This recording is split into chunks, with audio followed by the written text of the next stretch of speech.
Bon, vaccin hors notre vaccin? Cette question, on va être de plus en plus nombreux à se la poser maintenant qu'on ouvre la vaccination à peu près tout le monde. Pour certains, les vaccins, c'est la clé pour sortir de cette pandémie, de cette demi-vie avec des confinements éternels, la clé pour ne pas mourir, pour pas tomber gravement malade, pour pas encombrer les hôpitaux ou pour pas contaminer les proches, ça c'est certain, mais pour d'autres, les vaccins, ils ont été développés trop vite. On manque de recul sur leurs effets secondaires, on ne sait pas s'ils sont vraiment sûrs, ni s'ils sont efficaces à fond sur le Covid et tous ses variants. Certains pensent même que c'est plus risqué de se faire vacciner que de choper le Covid, surtout pour les jeunes ou les pas si vieux qui pensent que le Covid n'est pas dangereux pour eux. Face à ces deux tendances, on s'est donc dit que c'était le moment pour faire un topo court et clair sur ce qu'on sait et sur ce qu'on ne sait pas sur les vaccins Covid. En quelques minutes, vous aurez toutes les infos pour faire votre choix, pour décider si pour vous et pour vos proches, ce sera vaccin hors notre vaccin.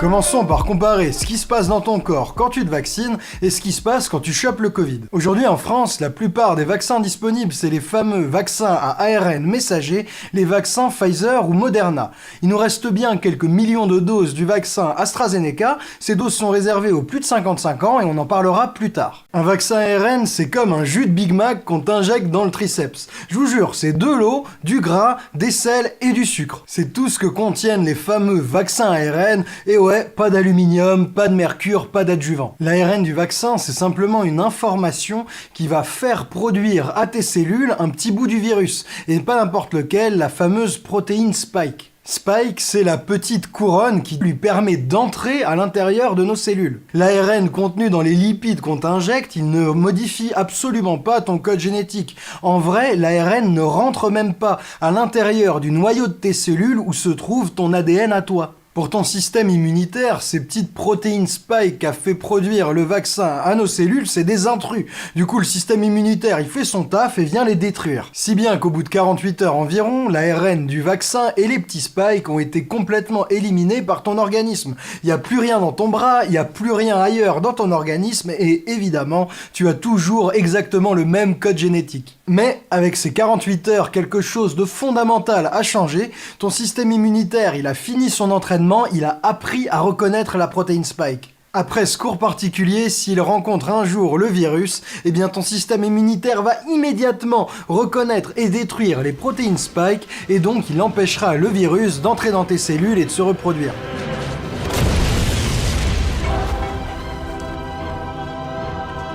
Maintenant, regardons ce qui se passe dans notre corps si on chope le Covid. Si tu chopes le Covid, c'est pas juste un petit bout de l'ARN du virus qui rentre dans tes cellules, c'est tout l'ARN entier. Et le virus, il se reproduira pas que dans le bras où t'as été vacciné. Le virus, il va coloniser tes poumons, ton cœur, ton estomac, peut-être même ton cerveau. Et aussi, un Covid, ça ne dure pas que 48 heures. Ça peut durer 7 jours, 10 jours, 14 jours ou bien plus. Confronté au virus, ton système immunitaire essaiera aussi d'éteindre l'incendie, mais pour lui, c'est bien évidemment plus dur de se débarrasser du virus tout entier partout dans ton corps que simplement des protéines Spike. Voilà pourquoi tes organes et ton corps subissent des dommages et tu tombes malade du Covid plus ou moins gravement.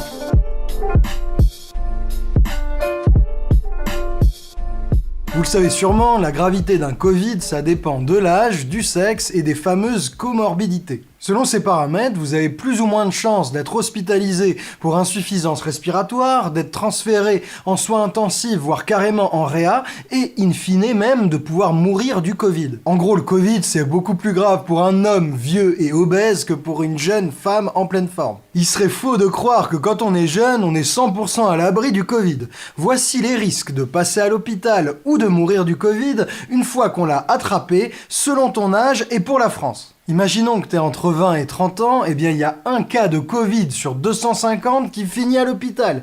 Et il y en a même un sur 30 000 qui en meurt. Et pour quelqu'un de 50-60 ans, ce qui n'est pas non plus si vieux, le risque de mourir reste faible, 1 sur 700, mais il y a quand même un cas de Covid sur 30 qui termine à l'hôpital. Au-delà des cas les plus graves, les morts ou la grosse PLS qui t'amène à l'hosto, il y a aussi l'autre gros sujet des Covid longs. C'est encore un sujet mal documenté, mais on a trouvé une étude pour la France qui montre que c'est assez fréquent. Il y a plus de la moitié des patients hospitalisés, 60% pour être exact, qui a encore plusieurs symptômes au bout de 6 mois.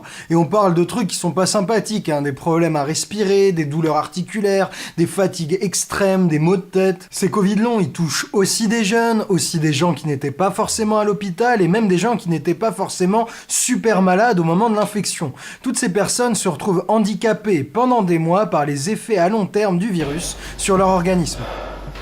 Les pressions dans la poitrine qui persistent, alors que ça fait 1 an. Mais aujourd'hui, le symptôme le plus invalidant, si vous voulez, c'est le manque d'oxygène, parce que ça provoque de la fatigue. Il y a encore des fourmillements dans les mains, des vertiges. La tachycardie, une dysautonomie, des acouphènes, surtout à gauche, des problèmes pour digérer, des problèmes cognitifs. Il ne faut pas simplement dire qu'il y a des morts et qu'il y a des hospitalisations. Il faut aussi compter les Covid longs pour qu'on comprenne ce que c'est. Il faut une image globale, donc des décès, des hospitalisations, mais aussi des vies bouleversées. Ça, c'était les risques Covid. Regardons maintenant les risques des vaccins ARN, Pfizer ou Moderna pour savoir si aujourd'hui c'est plus risqué de choper le Covid ou de se faire vacciner.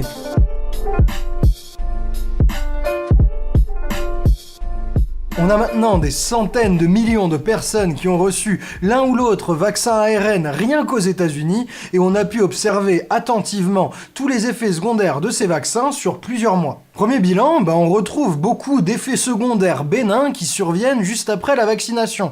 Ça peut être des rougeurs à l'endroit de la piqûre, des courbatures dans le bras ou de la fièvre. Tous ces effets montrent que ton système immunitaire réagit bien contre les petites spikes créées par le vaccin. Par contre, des effets secondaires très graves, il n'y en a quasiment aucun. On retrouve, comme pour n'importe quel médicament, quelques cas de choc allergique.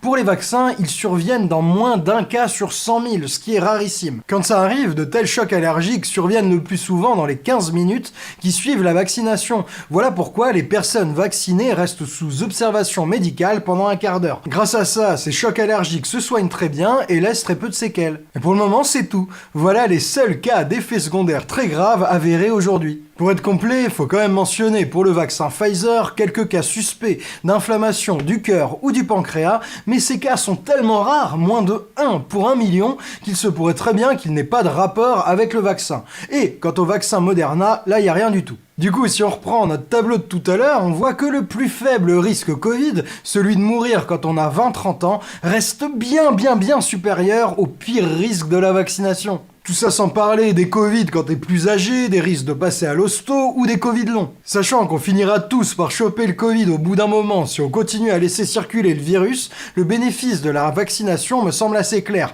Enfin, c'est mieux. Disons qu'entre le risque de se faire vacciner et le risque de choper le Covid, en vrai, il n'y a même pas match. Ah là, vous me direz, ok, c'est rassurant, voilà ce qu'on connaît, mais qu'est-ce qu'on sait des effets à long terme de ces vaccins? Après tout, c'est la première fois qu'on utilise à large échelle des vaccins de technologie ARN, du coup, qu'est-ce qu'on sait des effets secondaires dans 1, dans 2, dans 5, 10 ans? Eh bien, c'est une bonne question qu'on s'est évidemment posée nous aussi. Déjà, aujourd'hui, on en est à 6 mois de recul sur les premiers vaccinés et on n'observe toujours rien. 0 effet à long terme. Et ça, c'est très rassurant parce que généralement, les très rares effets à long terme liés à la vaccination, ils apparaissent dans les 6 premières semaines qui suivent la piqûre. Sachant ça, les spécialistes jugent très improbable qu'un morceau d'ARN resté 48 heures dans ton bras n'ait aucun effet pendant 6 mois et puis d'un coup se révèle très dangereux à très long terme. The good news about these terrible side effects is that they all occur within 6 weeks of a dose. That's why it is that the FDA, the Food and Drug Administration,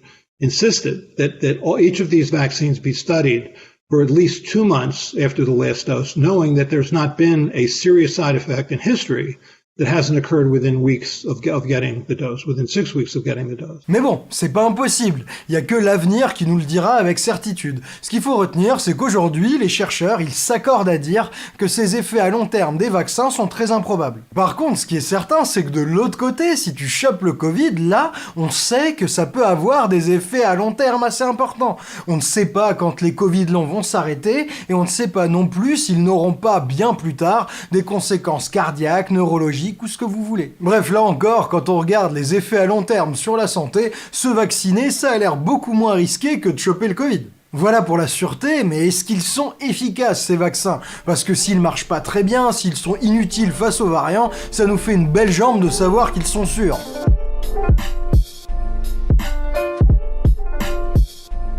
Sur l'efficacité des vaccins, on commence à en connaître un rayon parce que, en plus des essais cliniques, on a maintenant des données sur des millions et des millions de personnes vaccinées dans plein de contextes différents. Résultat de toutes ces données, eh bien, les vaccins Pfizer et Moderna sont très efficaces contre la souche Covid originelle. Ils diminuent de 95% les chances d'être infecté. Et si tu l'attrapes, t'es quasiment jamais malade. Ces vaccins diminuent de 97% les formes symptomatiques, qu'elles soient graves ou bénignes. Et les variants?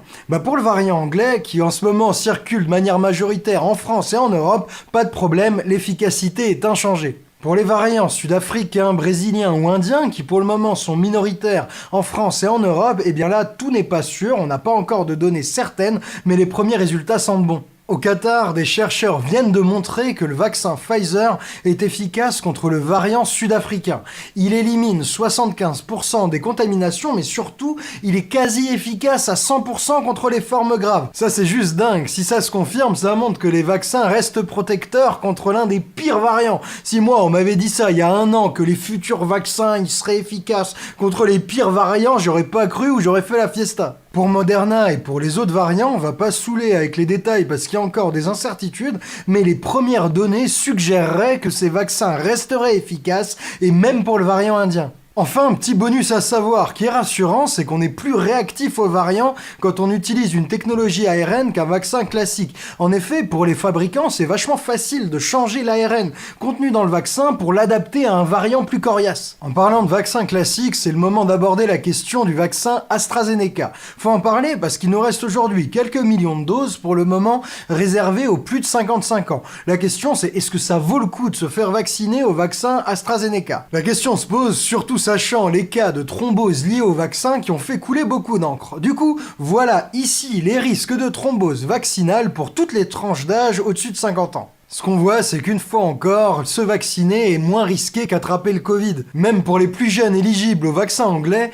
les 50-60 ans, on recense un cas de thrombose grave vaccinale tous les 90 000 injections, en face d'un mort tous les 700 infections de Covid. Y a juste pas photo. Et plus t'es âgé, plus la différence est importante. En revanche, il y a un petit bémol, le vaccin AstraZeneca est un petit peu moins efficace que ses homologues à ARN. Il ne protège que à 84% contre le Covid originel, à 75% contre le variant anglais, et il est quasiment inefficace contre le variant sud-africain. Est-ce qu'avec cette efficacité un peu en dessous, ça suffit à jeter nos doses d'AstraZeneca à la poubelle?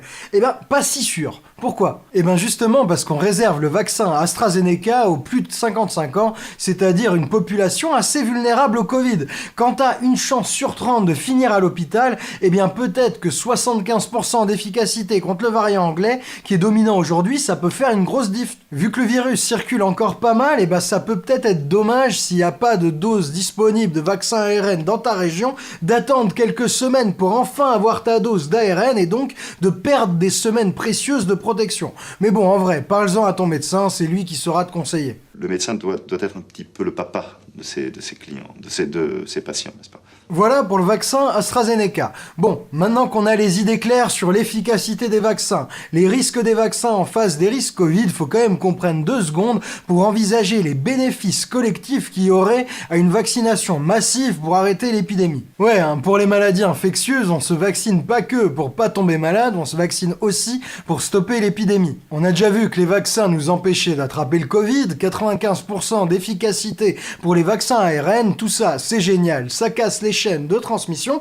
mais c'est pas tout. Imaginons que t'aies pas de bol et que t'attrapes quand même le Covid bien qu'étant vacciné. Eh bien, grâce à ton vaccin, t'es moins contagieux. Ça, c'est le résultat d'une étude anglaise. Si t'es positif au Covid, mais qu'avant ça, t'as reçu une dose du vaccin Pfizer ou AstraZeneca, eh bien, tu as 2 fois moins de chances de refiler la maladie aux personnes avec qui tu habites, donc des personnes très exposées. La conclusion de tout ça, c'est que les vaccins peuvent vraiment nous aider à couper les chaînes de transmission du virus. Et donc, se vacciner, c'est pas seulement se protéger soi-même, c'est aussi protéger les autres en coupant les chances de les contaminer. Bien entendu, ça, plus on est nombreux à se faire vacciner, plus ça marche. Si on veut bloquer complètement la circulation du virus, faut atteindre ce que les épidémiologistes appellent l'immunité collective. Ça veut dire au minimum du minimum, ça dépend des variants et de plein d'autres paramètres, 70% de la population immunisée ou par vaccin ou par un Covid récent. La vaccination massive vers l'immunité collective, c'est la condition pour retrouver plus vite et mieux